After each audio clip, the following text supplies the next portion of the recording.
আল্লাহ রাব্বুল আলামিন এই মেরাজের ঘটনা যে আয়াতের মাধ্যমে বলেছেন আমাদেরকে, এই আয়াতের মাধ্যমে শুরু যে শব্দের ব্যবহার করেছেন এটি যদি আমরা একটু খেয়াল করি, আল্লাহ রাব্বুল আলামিন এই মেরাজকে বলছেন সুবহান শব্দ দিয়ে, অর্থাৎ মহান সেই সত্তা যিনি মেরাজ করিয়েছেন, ইসরা করিয়েছেন।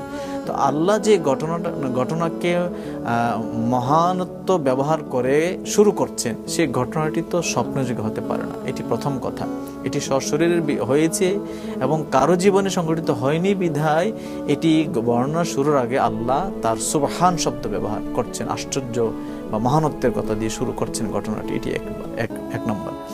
নম্বর 2 হচ্ছে রাসূল পাক সাল্লাল্লাহু আলাইহি ওয়াসাল্লাম যখন মেরাজ থেকে এসে পরের দিন ঘটনাটি বর্ণনা করলেন, তো বর্ণনা করার সাথে সাথে আবু বকর রাদিয়াল্লাহু তাআলা আনহু এটিকে খুব সাবলীলভাবে স্বতঃস্ফূর্তভাবে মেনে নিলেন এবং বিশ্বাস করলেন। বলেন, ইয়া রাসূলুল্লাহ, আপনি বলছেন যেহেতু আপনি মিথ্যা বলেন না, আপনি যা বলেছেন সত্য বলেছেন। এবং সাথে সাথে সেদিন থেকে উনি হয়ে গেলেন সিদ্দিকে আকবর। সিদ্দিক মানে সত্যায়নকারী, সত্যবাদী।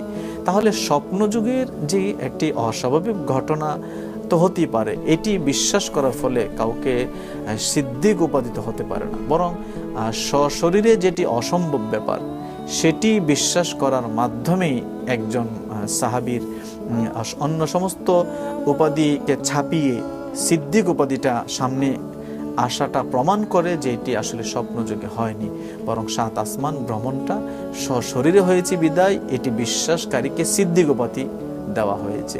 সুবহানাল্লাহ।